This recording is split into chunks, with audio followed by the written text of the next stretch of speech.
expondo a sã doutrina. Chamo o nosso pregador, Cauã.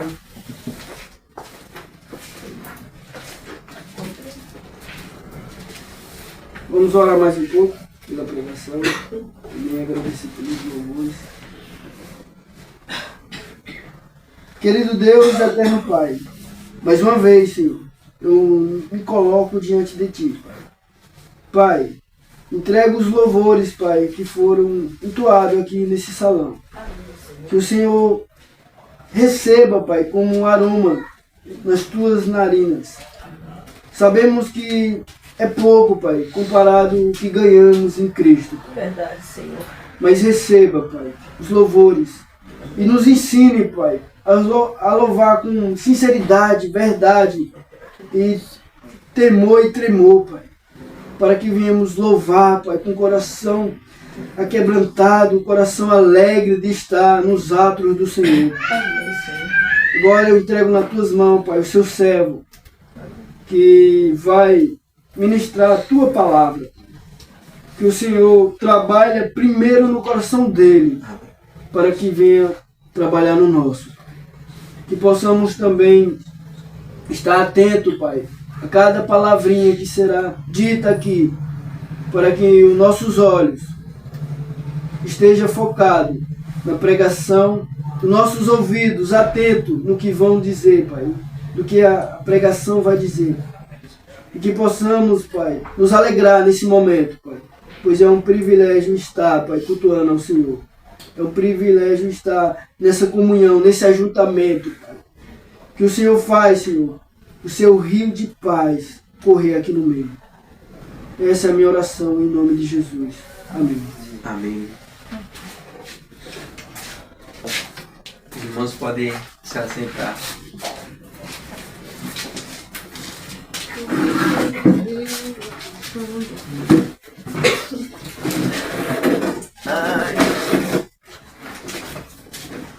Graça e paz. Amém.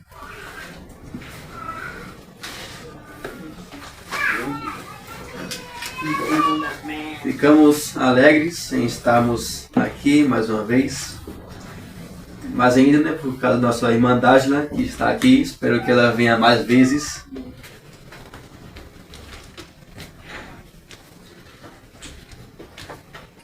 Estou um pouquinho ruim da voz, não irei forçar muito.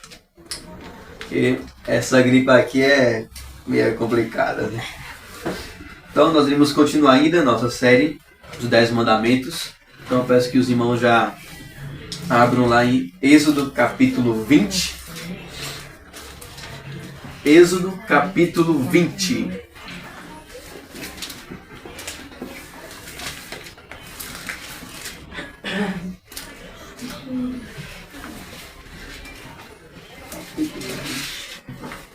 Amém.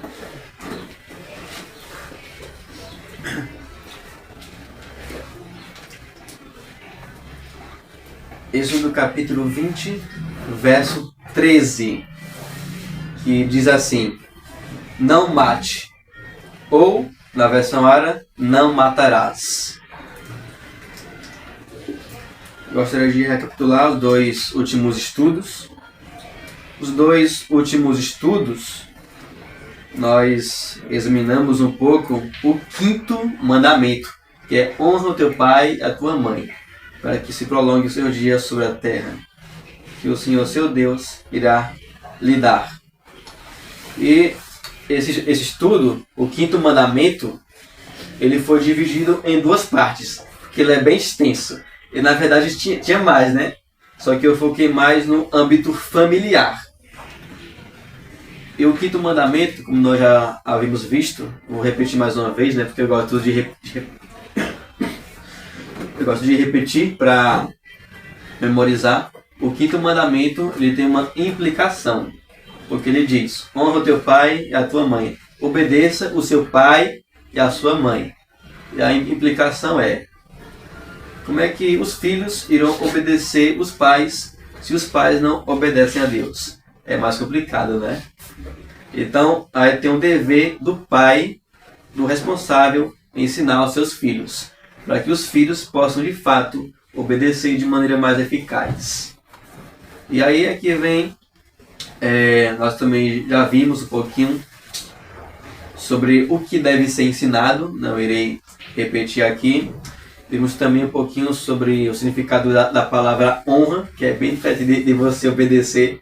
Uma coisa é você obedecer. Obedecer é você se sujeitar à lei. Honrar é diferente. É quando você obedece sem ter uma ordem.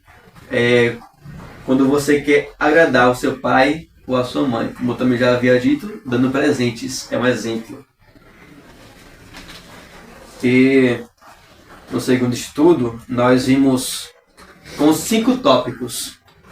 O primeiro tópico foi sobre a desobediência, que é uma das marcas do fim dos tempos. O segundo foi as penalidades da desobediência, ou as consequências, que nós também já vimos, né? Que eu até usei um pouquinho do Código Civil e o Código Penal, né? Para dar um pouquinho mais de força. E depois eu falei um pouquinho sobre a obediência e sobre a honra. E por último, eu falei um pouquinho sobre as bênçãos que os filhos recebem. Então esse aqui é um resumo dos 2 estudos anteriores. E agora nós entramos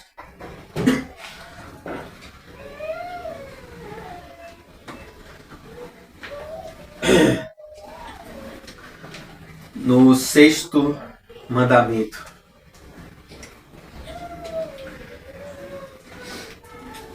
Como o 6º mandamento ele começa com uma proibição, você vê, né? A maioria dos mandamentos é não, não, não e não. A maioria aqui. Então, por essa razão, eu irei começar com as proibições desse mandamento. E aí, será que esse mandamento aqui ele tem alguma exceção para você matar ou não? Será que é matar de maneira absoluta? Coisa que nós podemos matar, né? Porque o verso diz, não mate ou não matarás. É o que nós iremos ver, isso e mais outras coisas. E o que esse mandamento aqui, ele proíbe, primeiramente, é você tirar a vida de alguém. Mas, a tradução aqui no texto original é não assassinarás. Não assassinarás. Não tirarás injustamente a vida de uma pessoa. É o sentido do texto. Não assassinarás. O que esse mandamento aqui proíbe, coloquei bem umas... Vou ver aqui as proibições. Umas 6 proibições. Tem mais. Mas iremos ver algumas aqui. A primeira é que ela proíbe tirar a vida de nosso próximo.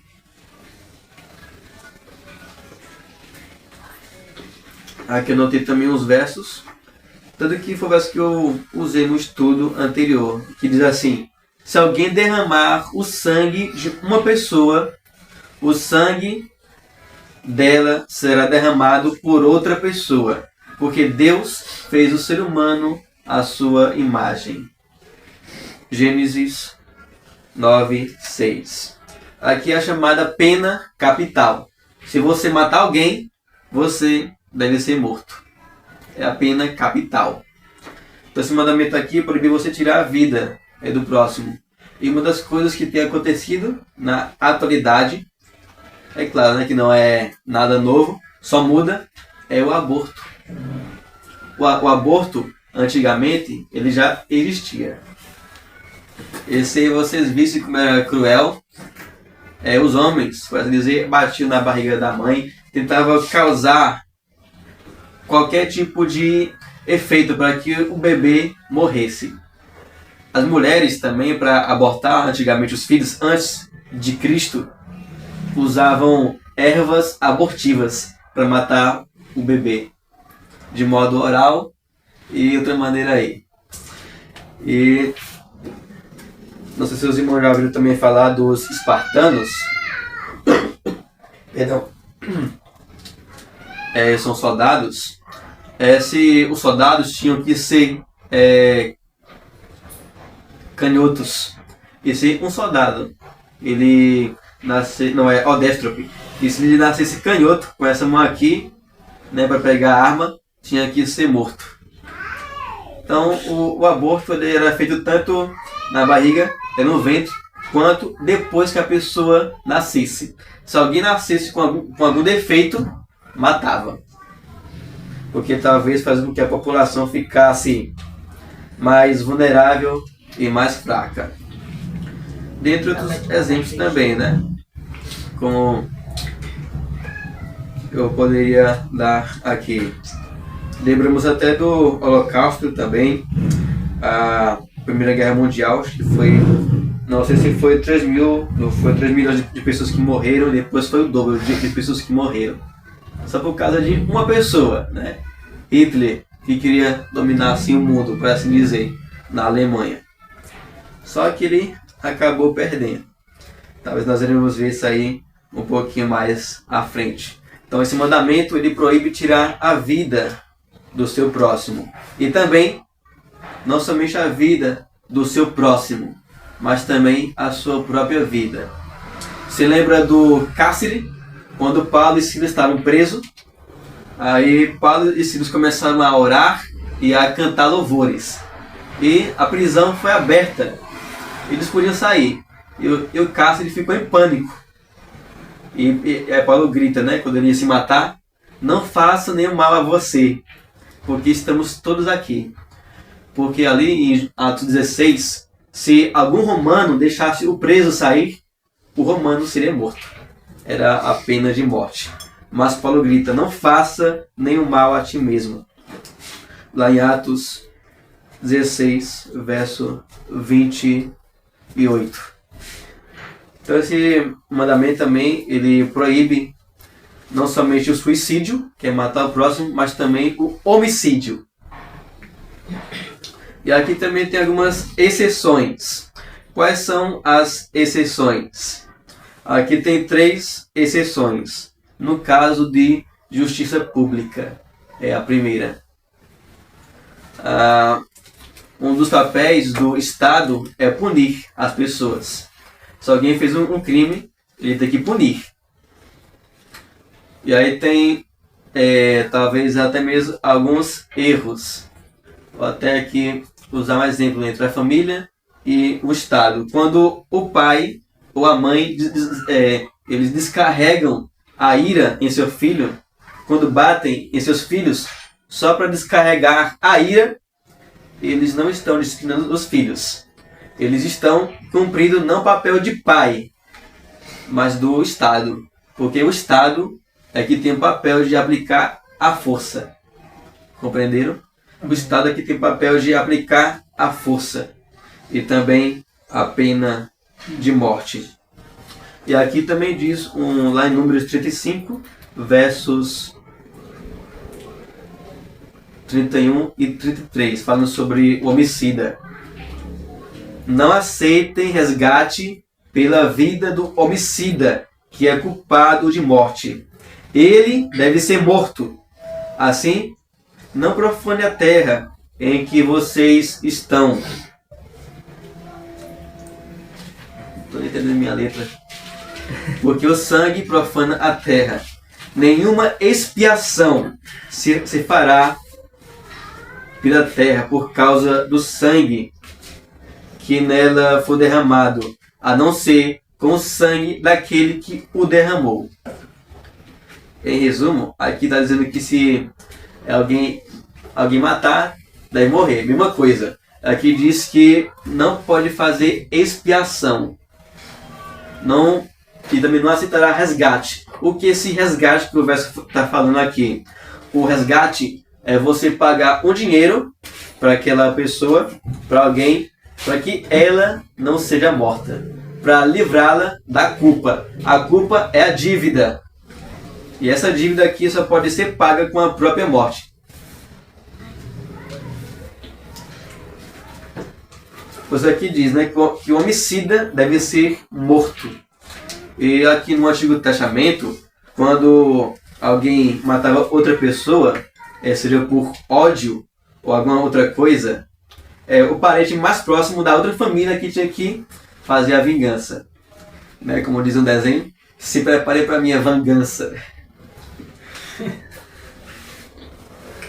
Então isso aqui só em caso de justiça pública. Com licença, irmão.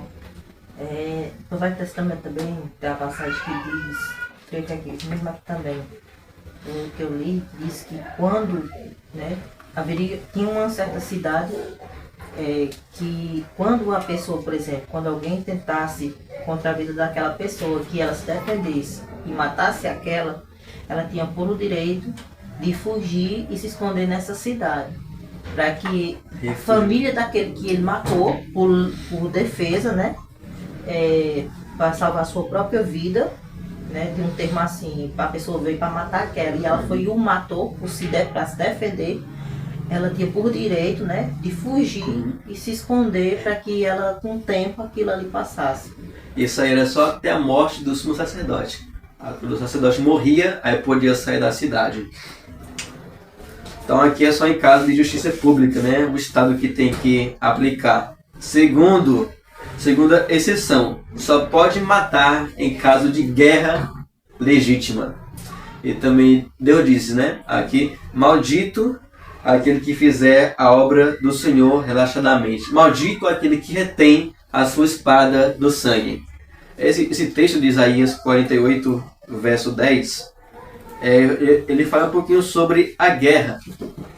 Deus ele envia os caldeus para atacar Moabe. Ele fala, caldeus, vocês estarão sobre maldição se vocês não atacarem Moabe. Então por isso que ele diz, maldito o homem que fizer a obra do Senhor relaxadamente. Então aqui só é motivo de guerra que pode matar. Até o Brasil entrou em guerra. Se não me engano foi os nazistas que falaram, é mais fácil uma cobra fumar do que o Brasil entrar em guerra. Aí passou a Primeira Guerra, e o Brasil nada de entrar na guerra. Aí quando chegou a Segunda Guerra, o Brasil entra. O Brasil foi treinado pelos Estados Unidos, com as armas dos Estados Unidos, aí entrou. E foram, né? Foram lá para a Itália. E o Brasil venceu a guerra. Né? Foi um dos vencedores. Então, em caso de guerra, algum outro país vir nos atacar, nós podemos sim matar. Porque isso aí, o que o mandamento ele requer aqui é a defesa da vida. A defesa da vida.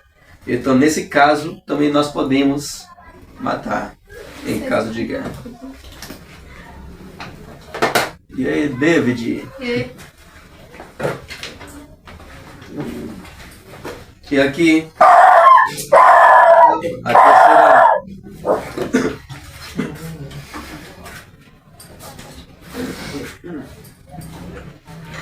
a terceira exceção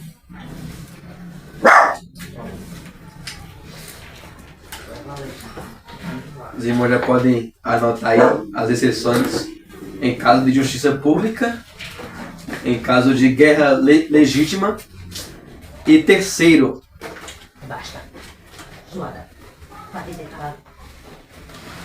defesa da vida. Está aqui em Êxodo ainda, Êxodo capítulo 22, verso 12, que diz assim: se um ladrão for achado arrombando uma casa e sendo ferido morrer, quem o feriu não será culpado do sangue. Então, exemplo, se chegar alguém aqui e querer roubar essa casa ou maltratar alguém, aí Leonardo, Moisés, aí alguma peixeira e vai pra cima. Acho que é os primeiros a correr. Oxe aí, mano, valorizando em público aí também não. Tem que ter coragem. Aí chega lá o cara. Ei, mãe, vai lá. Vai lá pra aí o cabo da vassoura e vai. Todo cabo de vassoura, eu sou desse tempo, não, irmão. Vai na mamãe, né? Aí essa foto fala que nem o pastor Paulo Gino. E pra sua vergonha, ela vai lá e resolve. pastor Eliseu disse, é a Bíblia de um lado e a 12 do outro. Isso é. Tanto que nos tempos antigos, né, quando não tinha veículo, os evangelistas, os pregadores, eles andavam com pá, com pedra de pau e assim por diante, para quando aparecesse algum animal eles também matassem. Defesa da vida. Então aqui, quando for no caso de você estiver em perigo, você também pode se defender. Nós temos aqui na redondada. Então aqui tem uma das coisas que eu recomendo. Aprenda a se defender. Procure algum estilo de luta. Seja o Krav Maga, que eu gosto muito, a luta de Israel e também o Bokatu, que é muito bom. É o que é isso, né? Tem uma luta aí, acho que é da Tailândia, se não me engano. A luta voa é aquela que usa pobre. Aprendeu uma Thai aí. Então, Eles têm uma facilidade grande de aprender essas lutas aí, né? aprenda a se defender. Capoeira, né, que é de nosso país. E assim por diante. Depois que vem pra fora, que aparece um dança. E aqui agora, prosseguindo. O que esse mandamento aqui lhe proíbe mais? Ele proíbe negligenciar ou tirar todos os meios necessários à vida. Guarde isso. Esse mandamento lhe proíbe negligenciar ou retirar todos os meios lícitos necessários à vida. Como Cristo disse aqui, tive sede e vocês não me deram de beber. Tive fome e vocês não me deram do que comer. Eu fui preso e vocês não foram me visitar. Estive nu e não me deram roupa. E também estive enfermo, ele diz. Está em Mateus capítulo 25. Então, retirar essas coisas que sustentam a vida é o que está proibido nesse mandamento. Tirar o alimento. E em quinto lugar aqui, nós também temos alguns pecados internos. Você lembra do que eu havia falado bem na introdução? Que a lei de Deus ela é espiritual, que ela se estende até as emoções, os sentimentos e pensamentos. A lei de Deus é espiritual, não é somente ação, né? Também tem a ver com as vontades, com o intelecto. E aqui coloquei 4 tipos de pecados internos pelos quais nós também podemos quebrar esse mandamento. O primeiro é a ira pecaminosa. Aqui diz, né, a versão Ara,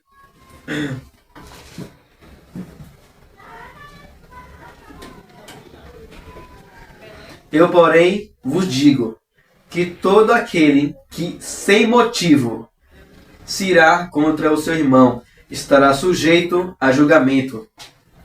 E quem proferir um insulto a seu irmão, estará sujeito a julgamento do tribunal. E quem lhe chamar tolo, estará sujeito... Perdão. Estará sujeito... Eita, perdi aqui o da meada. Estará sujeito ao inferno de fogo. Mateus 5, 22. Então, aqui diz que até mesmo a ira, o menor pecado, para se dizer, se você se irar contra alguém, você também estará pecando contra Deus e contra esse mandamento. Eu, porém, vos digo que se alguém se irá sem motivo, sem razão, não tem nenhuma razão para você se irar contra aquela pessoa, e você vai lá e se ira com ela, sem motivo, estará sujeito a julgamento. Outra versão diz que a pessoa terá que prestar contas diante do Gehenna. O que é isso, Gehenna? O Gehenna era um montão de lixo que tinha em Jerusalém, onde colocavam fogo onde o fogo não se apagava. Era lixo, pessoas mortas e assim por diante. E a pessoa tem que responder ali. Eita. E o Gehenna aqui também é uma referência ao inferno. Todo aquele que odeia o seu irmão, que se ira contra alguém, ou até mesmo que é dominado pela ira, certamente não se arrependeu. Não é salvo. Nós nos iramos, mas isso não deve ser constantemente. Como nós falamos, não deve ser um estilo de vida. E o segundo aqui é o ódio. Aqui diz: todo aquele que odeia o seu irmão. Opa, foi mal. Todo aquele que odeia o seu irmão é assassino. E vocês sabem que todo assassino não tem vida permanente em si. 1 João 13:15. Ira pecaminosa e ódio. A ira é uma emoção. O que é uma emoção? É algo que já é mais algo mais explosivo e também algo passageiro. E o ódio aqui, ele é um sentimento, é algo que é duradouro. Exemplo, a alegria é uma emoção. O amor é um sentimento porque ele é duradouro. Vai falar. É o Evangelho? Aqui é 1 João, é a carta. 1 João 3:15. Então, o ódio, diferente da ira, a ira é algo mais imediato. O ódio é aquilo que você vai guardando ao longo do tempo. É algo contínuo. E aqui diz que todo aquele que odeia o seu irmão é assassino. Terceiro, inveja. O ânimo sereno é a vida do corpo, mas a inveja é a podridão dos ossos. Provérbios 14:30. Aqui tem um grande contraste. O ânimo sereno é a vida do corpo, ou a tranquilidade é a vida do corpo. Está falando de saúde emocional.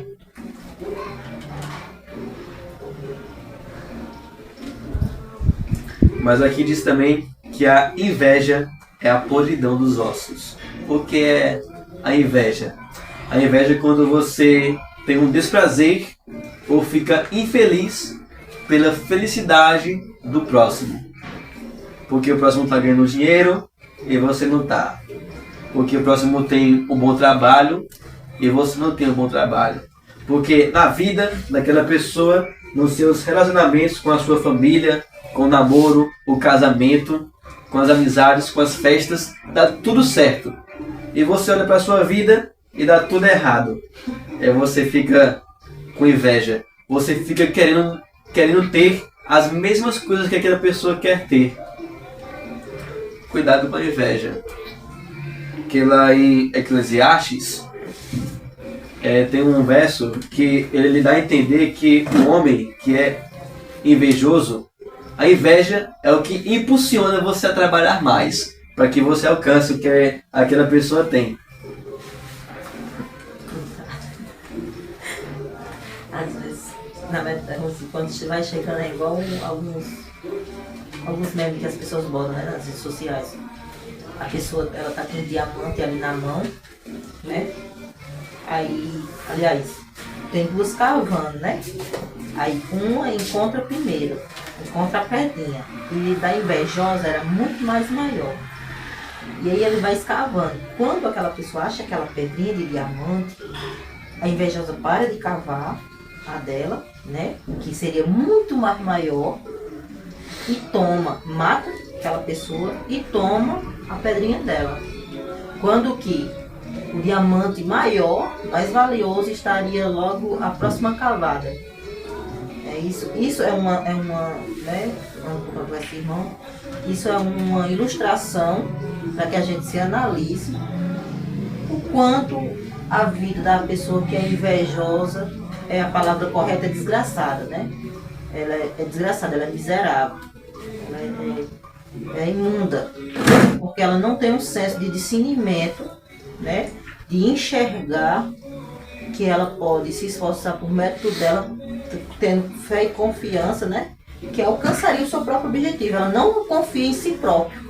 Ela, além de confiar, né, de colocar os olhos no que é do outro, ela quer a todo custo que aquela pessoa tem, em vez dela lutar por ela mesma. Ela luta por a da pessoa e não por ela. Exatamente. Então tenha cuidado com a inveja, né? Quase que nem Asaf, no Salmo 73. Ele via os ricos, ele começa assim: quase me resvalar os pés, quase que ia me desviando do caminho. Ele vai descrevendo a vida do rico. Os ricos, eles têm um corpo saudável, são fortes, quase não sentem dor, estão sempre felizes, alegres, dá tudo certo. Eles têm um monte de pessoas ao redor deles, os aplaudindo, e eu aqui. Ele também fala: foi inútil para mim me conservar puro e íntegro.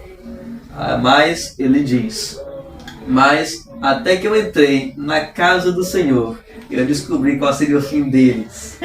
Nossa, como o Senhor os coloca em lugares escorregadios.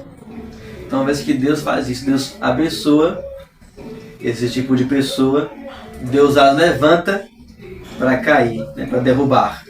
Porque quanto maior, quanto mais alto elas ficarem, maior será o desastre lá embaixo. Também Saul, né, com Davi. Saul teve inveja de Davi. Exatamente. Ele fala: quando eu entrei na casa do Senhor, agora eu entendi qual será o fim deles. Então, qual é a solução para a inveja? Contentamento. Veja o que você já tem no momento de agora.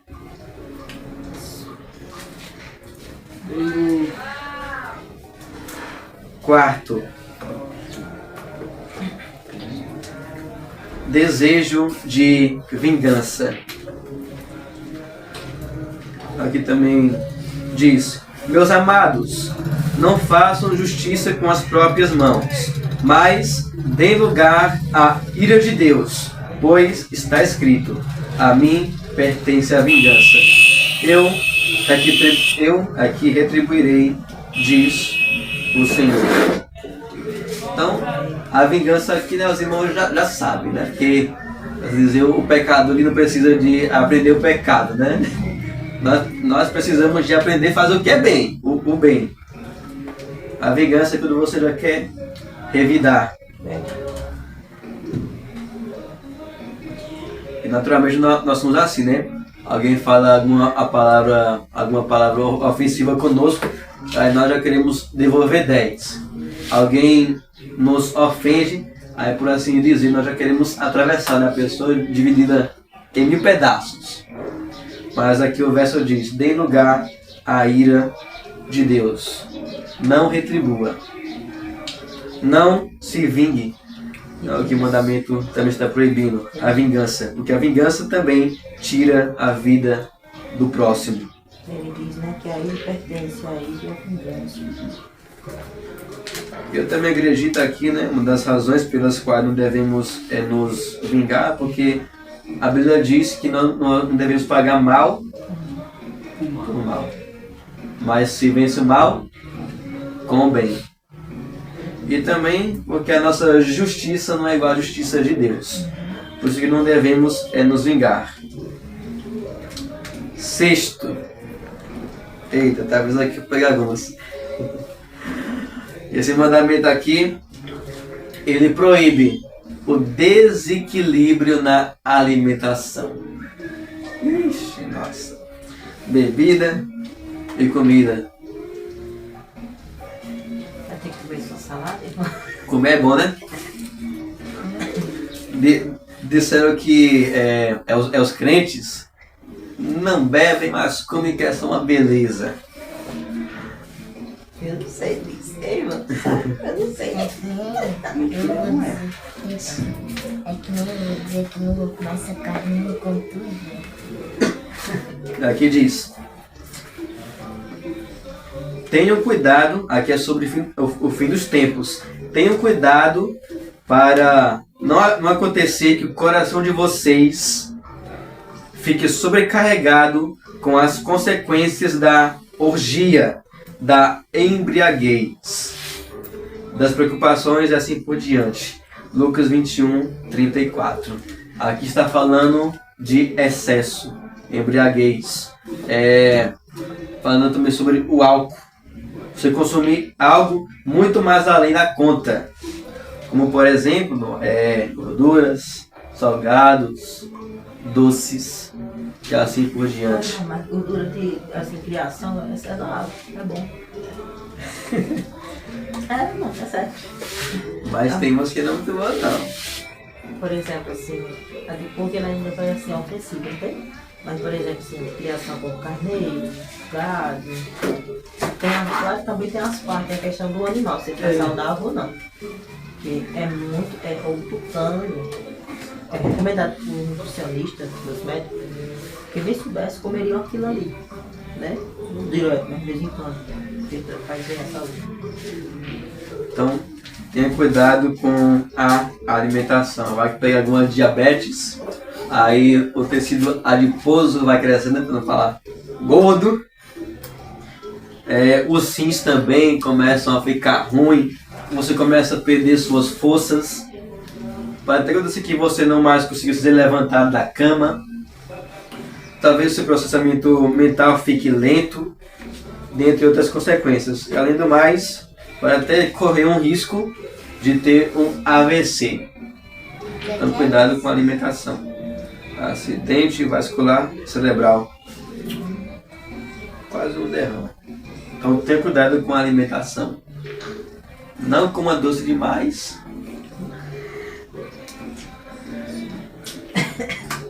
Preconceito nos doces.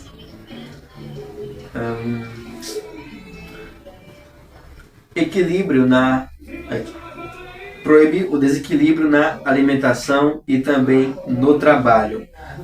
Aqui Salomão falando a Roboão, seu filho. Meu filho, leve em conta o seguinte: não há limite para fazer livros, e o muito a estudar é enfado. Eclesiastes 12, 12. Esse mandamento aqui também proíbe o excesso de trabalho. Por isso que Deus ele criou o dia de sábado, porque ele sabe que nenhum de nós é de ferro. O homem tem que descansar. E uma das consequências de trabalhar demais, além das inquietações, dores no corpo, as tensões musculares, movimentos repetitivos, tem a burnout, que não é nada mais nada menos que a fadiga, o cansaço excessivo. Então, por isso que é necessário descanso. Mais tarde eu vou correr. Agora que eu vou ficar. Naquela vez que o senhor disse ficar até sobre correr ou fazer alguma coisa? Como? Naquela vez que o senhor falou sobre ficar até sobre correr ou outra coisa? Eu me lembro. Falou sobre a saúde, Isaac. Sobre a saúde. E aqui em Provérbios 23, verso 4 e 5, falando sobre o trabalho, fala: não se fadigue para ficar rico. Você vai colocar os seus olhos naquilo que não é nada, porque certamente a sua riqueza criará asas, como a águia que voa para o alto.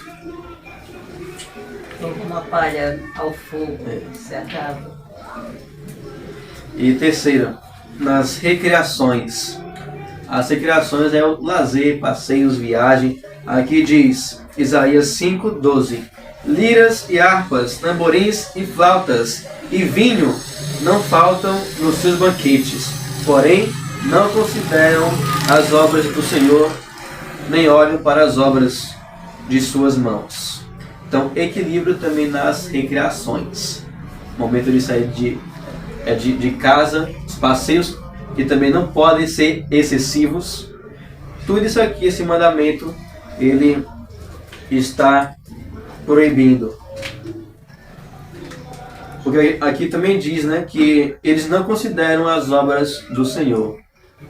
Muitas viagens, shoppings, muitas festas, saídas, muitas diversões pode levar, por assim dizer, com que matemos a Deus em nosso coração. Nos esqueçamos dele. Bem, por aqui são as proibições. E agora vamos para as exigências. Pela eloquência.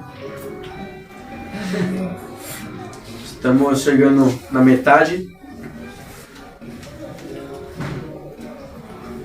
Não iria assim ser tão detalhista, porque é muita coisa.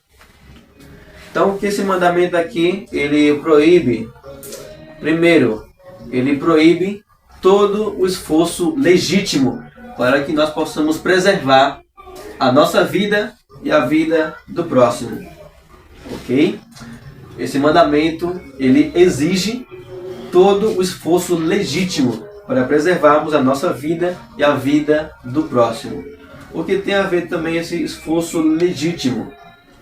É você se esforçar de tal maneira que nem a sua vida e nem a vida do próximo venha correr perigo. Exemplo, um esforço. Estudar para colocar placas, semáforos, pistas. Porque você acha que existem leis de trânsito? É para evitar acidentes. Coloque o cinto. Então, isso é para preservar a vida. E aí tem alguns engraçadinhos, né, que bebe, talvez vai sem cinto e alta velocidade e um acidente. Sai fora da regra. Tanto que tem uma placa que ela fala assim: engraçadinho, bebendo enquanto dirige. Igreja lotada só daqui a 7 dias. Então essa ali é um alerta. Então, esse tipo de esforço é correto de acordo com a palavra de Deus. Pois também é importante obedecermos até mesmo o Estado, as leis civis. E aqui, lá em Efésios capítulo 5, diz que ninguém fala sobre o marido, né? Que o marido deve amar sua esposa como ama o seu próprio corpo. Porque ninguém jamais odiou o seu próprio corpo. Pelo contrário, o alimenta e cuida dele. Então, a autopreservação é natural nosso. Então isso é bom. Como é quando é excessivo, né? Um dos exemplos que tem aqui de preservação da vida é do próximo. Está lá em Isaías 18:4, que fala que Jezabel, quando exterminava os profetas, Obadia pegava de 50 em 50 profetas e os levava para a caverna e os sustentava com pão e água, protegendo de Isabel, aquela mulher terrível. Isabel. É Jezabel, quer dizer, perdão. Isabel. Segundo, esse mandamento aqui também lhe requer controle sobre as paixões. Aqui diz: fiquem irados e não pequem.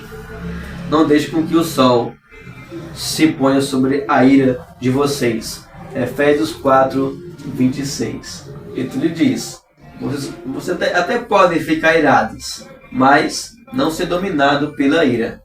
Vocês podem até ficar irados, mas tem que manter o controle.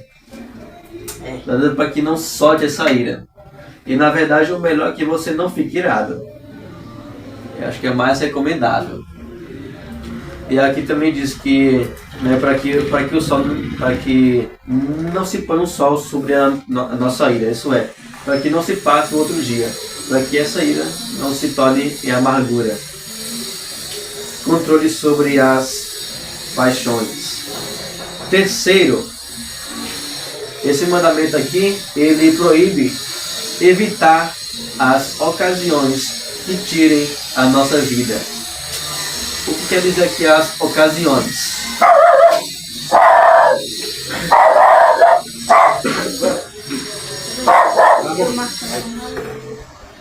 As ocasiões aqui que tira a nossa vida tem a ver com os lugares que frequentamos ou até mesmo programações que iremos fazer.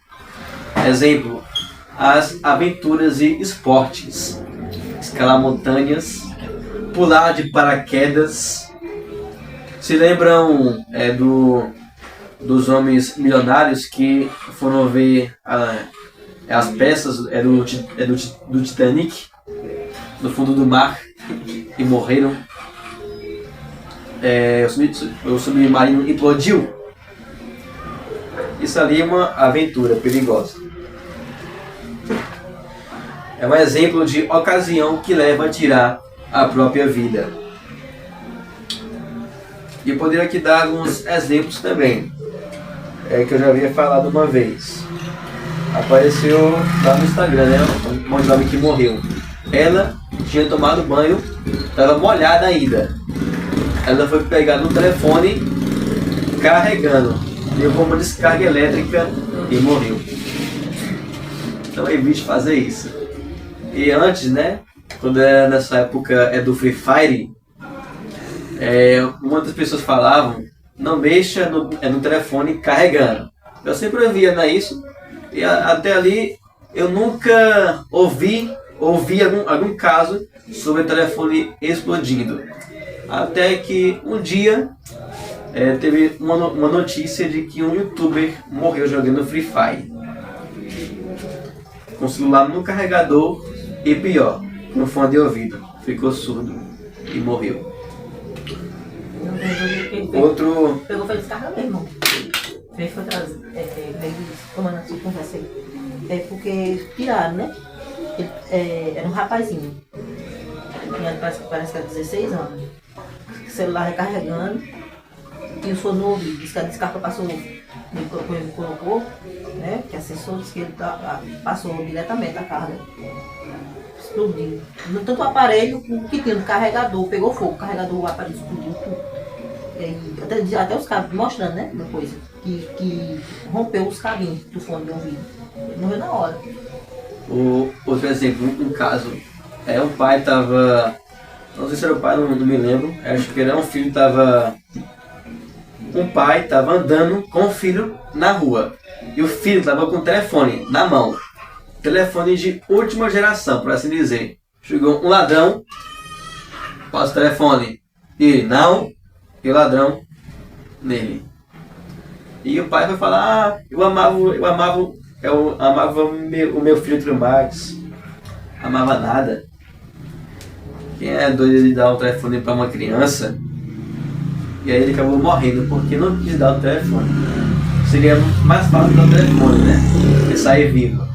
Né? Por assim dizer, se alguém fosse roubar o seu anel, deixa com que leve o anel e fique pelo menos com o dedo, né? Mesmo, eu perdi, não foi só isso não, eu perdi o celular, um 6 meses de uso. Eu perdi os anel que eu tinha comprado, não tinha nem 3 meses. E não levou o meu relógio, o dinheiro das funcionárias da empresa na época, porque eu fui, né, deu discernimento e eu tirei ligeiro do relógio. Porque eu já botei, já meti a mão dentro da bolsa, tirei tudo e sentei em cima. Aí eles disseram assim, aí viram o motorista da van tirando o relógio e se sentando em cima. Ô rapaz, pra quê, minha irmã? Ele voltou e disse, se levanta todo mundo que estiver escondendo coisa debaixo, estiver sentando escondendo coisa debaixo de si, vai morrer. Meu Deus, agora eu vou. Eu com outro celular, que era o celularzinho dela na época, pra consertar. Meu relógio, 400 e... que era, faltava anos dela, na época eu trabalhava, gerenciando como fiscal. E... era enquanto dinheiro, o meu celular, né, que tava com ele, estavam ligando pra mim da empresa, já agendando outras pessoas pro outro dia. Aí, quando eu tava falando, quando ele anunciou o assalto, o senhorzinho pensou, a gente pensou que era brincadeira, né? Ele mostrou mesmo a arma. Aí ninguém queria dizer nada mais, não. Acabou, ia descendo, já ele foi e voltou, disse, se levantou todo mundo. Aí o outro, vamos embora que fulano da realidade deu no pé com o nosso dinheiro. Foram pra assaltar um senhorzinho, já estavam maquinando o senhorzinho já. Uma vez foram assaltar Dedé, quando descobriram quem era, levaram foi ele. É o que, irmão? Levaram foi Dedé, sequestrado. Meu irmão passou por isso, não. Não, o salário não importa muito nele, é mais valioso para levar. Aí pegou e pediu uma quantia de dinheiro com Dedé, no tempo. No tempo, Josué era policial, ele tava no carro. Eles conheciam, né? Aí pagaram o dinheiro e devolveram Dedé. Mas pegaram menos, nem pegaram um. Que a vida, né? Mas eles, sim, mas eles Não quer pagaram. celular não, né? Pagaram. Quando descobriram, oxe, Dedé é Maris. Se É o pegar meu dinheiro. salário, ele leva um menino. Aí levaram, sequestraram. E continuando, esse mandamento aqui, ele também exige que evitemos não somente as ocasiões, mas também as tentações. Tudo aquilo que irá, por assim dizer, excitar o nosso desejo a fazer alguma coisa. Exemplo, Provérbios capítulo 1, versos 10 e 11, que fala assim: meu filho, se os pecadores quiserem seduzir você, não vá. E bem no final, aqui, ele diz assim: este é o fim de todo ganancioso. Este espírito de ganância tira a vida de quem o possui. Às vezes assim, vamos usar isso recentemente. Isso é claro que antigamente já existia isso aí, né? Já vem de muito tempo, mas a respeito do jogo, né? Esse jogo que está aparecendo aí. A pessoa diz assim, fulano de tal é culpado pela morte de ciclano. Mas ele me induziu, né? A pessoa já sendo assim, já sendo velha. Independentemente, né? A pessoa vai, que nem irmão leu aí, né? A pessoa vai, pra gente evitar a não chegar ao ponto de se deixar levar e ir. Mas a pessoa tem um senso, né, de maturidade, de entender que aquilo não é bom. O que aconteceu com um jovem anteriormente, que ele vendeu, ele apostou muito, né, quase mais de 20 mil, chegou ao ponto de empenhar até a casa da mãe. E aí, o que aconteceu, ele pegou um dinheiro a juro, empenhou a casa da mãe, para querer recarregar o dinheiro de volta. O que aconteceu? Ele tornou a perder. E aí ele não achou outro objetivo, outra maneira. Aí ele achou que o melhor seria tirar a vida dele. O que ele fez? Já tentou contra a vida e tirou a vida dele. Então assim, a questão do que eu quero resumir aqui. A pessoa, né, de certa forma, aonde ele se deixou se levar. Não a pessoa obrigou ele a fazer, mas ele, por a sua ganância, né, querer crescer da noite por dia, assim por se dizer, não só ele acabou com os bens que ele tinha, trouxe não só desgraça como desgosto e amargura para a mãe, né, como tentou contra a própria vida, ou seja, perdeu em geral, porque sabemos que quem tira a sua própria vida já está condenado, né. Então isso é uma ocasião das consequências do que a lei, né, tanto a lei que Deus deixou ao homem, para que tenha equilíbrio, quanto acima entre todas, a lei de Deus. Para que a gente abra nossos olhos e não viva, né, como se diz, querendo a mais do que o Senhor nos dá. Exatamente. Também foi uma boa ilustração, né? Bom exemplo. Isso é uma das coisas, né, que leva as pessoas a tirarem a própria vida, querem crescer na vida, aí querem jogar o tigrinho, sei lá, jogo de sorte e azar. E aí vem uma dívida, e o único jeito de se escapar da dívida é tirando a própria vida, né? Mas isso também deve ser evitado.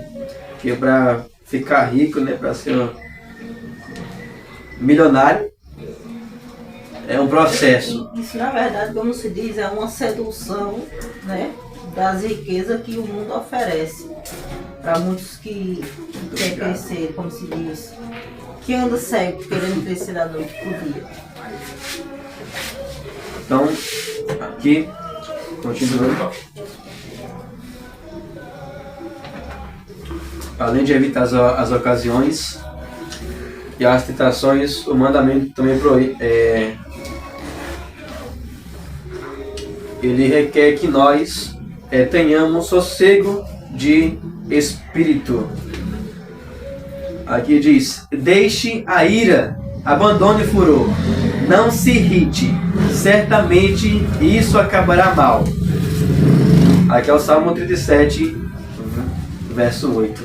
Então o que o mandamento requer? Tenha paciência. Não deixe ser dominado pela ira. Aqui nesse contexto, é quase a mesma coisa do contexto de Asaf. As pessoas prosperando, tudo mais. Também os salmos dizem que os ricos dão os seus nomes, dão os seus próprios nomes aos terrenos deles. E quando morre, deixa suas riquezas para outros. E a família ela vai crescendo. E a pessoa vem e começa a ficar irritada, né? Mas aqui o verso diz: deixa a ira, abandone o furor. Certamente isso acabará mal. E isso é para o nosso próprio bem. E agora, nós vimos que a proibição era o desequilíbrio. Aqui, a exigência é o equilíbrio. Nos medicamentos, nos remédios, como Paulo ali falou para Timóteo, não beba somente água, mas também vinho, por causa de suas enfermidades no estômago. Então o vinho é para isso, era para aliviar a dor. Tanto que não me gripado, bem pior que agora, porque eu não vi, dia de sexta. Aí o que aconteceu? Minha mãe comprou um remédio, ela falou: esse remédio aqui é para você tomar de 6 em 6 horas. E esse aqui você vai tomar de 12 em 12 horas. Aí o que eu fiz? Acabei trocando os horários dos remédios. Eita. Aí o batimento cardíaco abaixou, começou uma dor de cabeça, tensão também no corpo. Então tem que ter cuidado na hora de tomar o remédio. Faça exames, né, para dizer um check-up, um checklist em sua saúde, para ver como é que ela está. Cuide-se. Tem informações a respeito dos remédios, quais são os efeitos deles, se você tem alguma alergia a algum remédio, assim por diante. Também esse mandamento requer equilíbrio na alimentação. Como diz Provérbios 23, verso 18: você encontrou mel? Coma apenas o suficiente para que você não venha ficar enjoado a ponto de vomitá-lo. Então, equilíbrio. E também lá em Provérbios também diz: se você for se sentar diante de um governador, leve em consideração diante de quem você está. Se você é glutão, coloque uma faca em sua garganta. Isso refreie o seu apetite, que ele está dizendo. Equilíbrio na alimentação, domínio próprio. E também equilíbrio no trabalho. Aqui no Salmo 127, verso 2, também usamos no estudo anterior.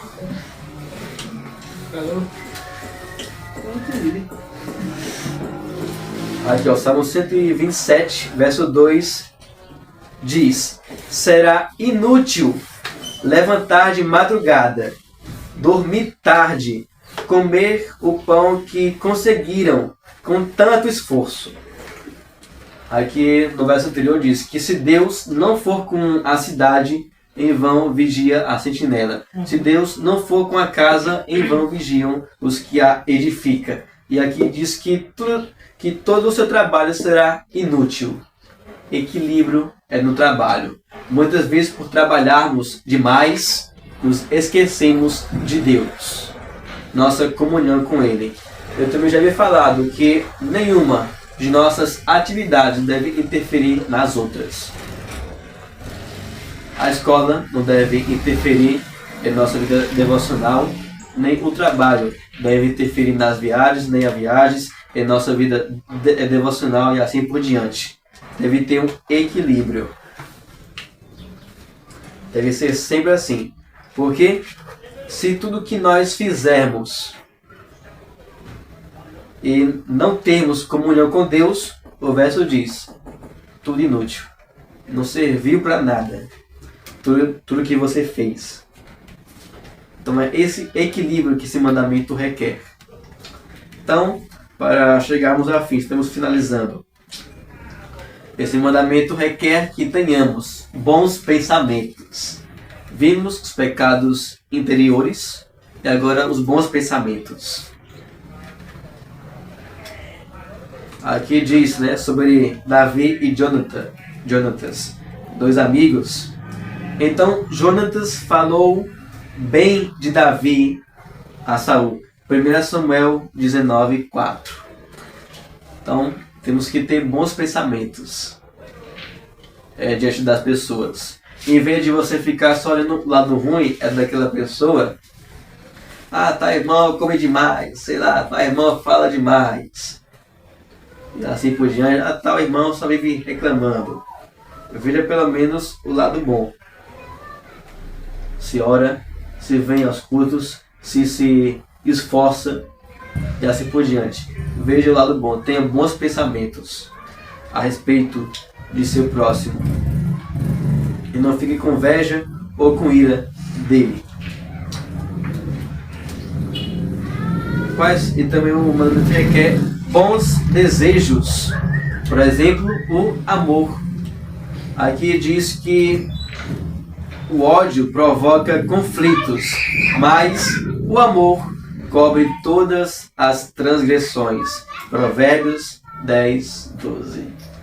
Consegue perceber? O ódio provoca conflitos, mas o amor, ele cobre as transgressões. Então, o amor, isso é, quando você deseja o bem para o seu próximo, quando você tem paciência, não tem inveja, isso irá cobrir, evitar conflitos, guerras. Também, como diz lá em Provérbios 16, se eu não me engano, a palavra dura suscita o furor, mas a palavra branda acalma a pessoa irada. Então temos que ter amor pelo próximo. O amor não pratica o mal contra o próximo, diz Romanos 13:10.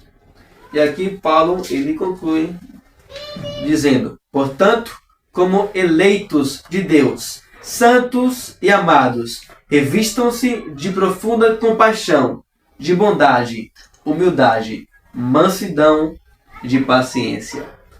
E aqui falando sobre compaixão, me lembrei foi do samaritano. Lembra do que havia falado, que você retirar os meios necessários à vida é uma das proibições. O bom samaritano, ao ver aquele homem no chão, que foi assaltado, espancado, a Bíblia diz que ele se compadeceu dele, colocou azeite nas feridas e levou, lá pro... esqueci qual era o nome do lugar, ia falar estável, mas não é não. E deu tudo que era necessário para ele. Então, compaixão, ajudar o próximo. E por último aqui, esse mandamento também requer, ele exige de nós 3 coisas. Primeiro, prontidão em se reconciliar. Aqui Paulo diz: quando somos caluniados, procuramos reconciliação. 1 Coríntios 4:13. Eu já havia falado, que a calúnia é você imputar a alguém um fato. Exemplo, você mentiu para mim, só que isso muito depois de ter acontecido. Isso é uma calúnia. você espalhar um fato que envergonha aquela pessoa, expor isso, mesmo depois de muitos anos. É a chamada calúnia. Aqui diz, né? Quando somos caluniados, procuramos reconciliação.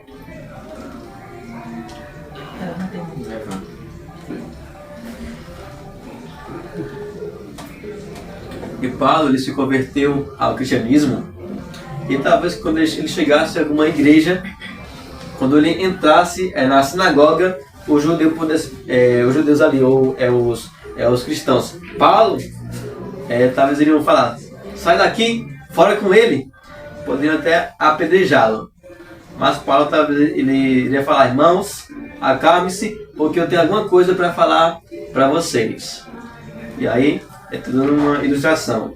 Passa que os judeus ali, os cristãos se acalmassem e Paulo falasse: é bem verdade que eu era perseguidor, que eu levei muitos irmãos de vocês à morte, e eu os maltratei. E por isso eu venho aqui pedir perdão a vocês. Porque vindo de Jerusalém até Damasco, eu tive um encontro com Cristo. Talvez Paulo ele pudesse fazer isso, ou ele já tenha feito. E nós também temos que fazer a mesma coisa. Ser pessoas pacíficas e que se reconciliam umas com as outras, pedindo perdão, reconciliação. Segundo, suportar as afrontas. É o que nós também já havíamos falado. Não pague ninguém mal por mal. Romanos 12, 17. E por último, perdoar. Assim como o Senhor perdoa vocês, perdoem uns aos outros. Colossenses 13, 13. Assim como o Senhor perdoou vocês, perdoe também uns aos outros. Então o perdão é você esquecer toda a mágoa, todo o ódio.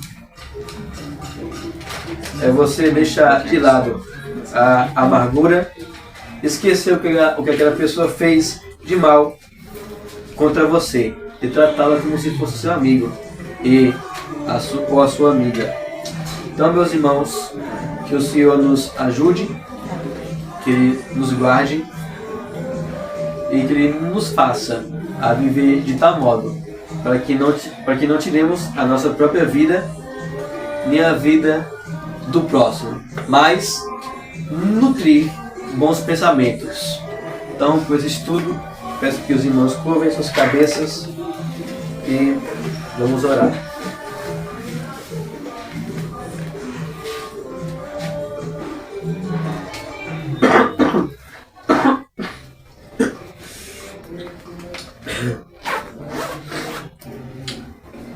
Senhor Deus, quero te dar graças por esse estudo, por essa EBD, pelos irmãos, apesar de nós, apesar de mim. Quero pedir a Ti, ó Deus, para que o Senhor venha aplicar cada palavra dessas em nosso coração, para que nós, ó Pai, possamos viver de tal maneira que não tiremos a vida de nosso próximo com qualquer palavra, qualquer ação. Que o Senhor nos ajude também a cuidar de nós mesmos, de nossa saúde física, emocional e espiritual. Nos ajude, ó Pai, a lutar contra o ódio, a amargura, contra a ira, ó Deus. Tira de nós, ó Pai, todo o desejo de vingança. Que o Senhor nos faça ter bons pensamentos, de amor, de compaixão, os frutos do Espírito Santo que estão lá em Gálatas 5. Que o Senhor nos ajude, Pai, a termos domínio próprio, a ter muita paciência, ó Deus. Que o Senhor venha nos dar a força necessária para lutarmos e subjugarmos, ó Deus, o pecado. Essa oração, Pai, que nós fazemos. Que o Senhor receba toda a honra, toda a glória e todo o louvor para si. Em nome de Jesus. Amém.